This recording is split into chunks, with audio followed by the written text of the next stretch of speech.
Now listen and answer questions 11 to 16.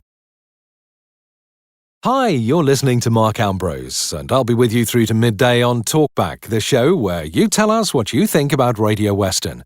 I'm sure you've all heard we have a new boss here at Radio Western, and she's very keen to get your feedback. Well, you've certainly taken her invitation seriously. We'll be dipping into the postbag for your feedback in just a moment, and speaking to a surprise guest or two later in the show. I must start by saying a big thank you to Tony Marsons. Judging by your letters, he did a great job of covering the show last week whilst I was away. Thanks, Tony, if you're listening, and thanks for all the emails asking about my holiday. I had a long, rather boring flight home late last night, but I must say I had a wonderful time. The food was absolutely delicious, and the locals we spoke with were really friendly. Shame about the weather, which was an absolute washout, but you can't have everything, I suppose. And the kids loved it, so everyone was happy. Anyway, on to the first of your letters. Sally from Liverpool is very concerned about the consequences of the cutbacks we've been experiencing here at Radio Western, in particular whether some of our late-night music shows could be facing the axe.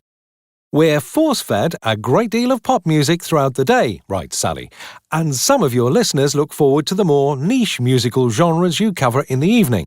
Are these in danger when you rearrange the schedule?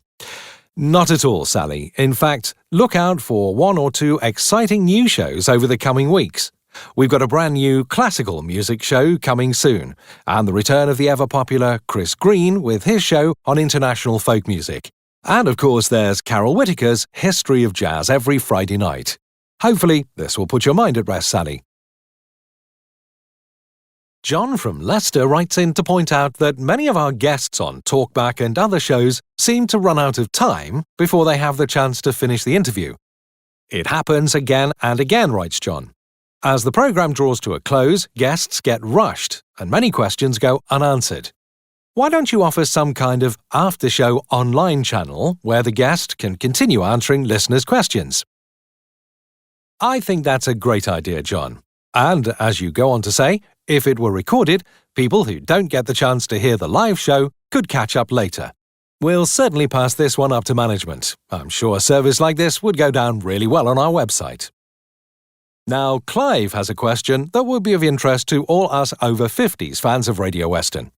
Clive wants to know why we don't feature more issues related to this age group and cater more to this group's taste in music. As Clive explains, as a regular listener, I'm concerned about your age profiling.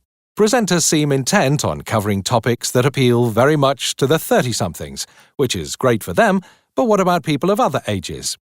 Clive would like to see music shows aimed at the older generation and more on problems facing the over 50s in our consumer affairs shows. Well, Clive, we'd certainly hate to think you're feeling excluded from our schedule.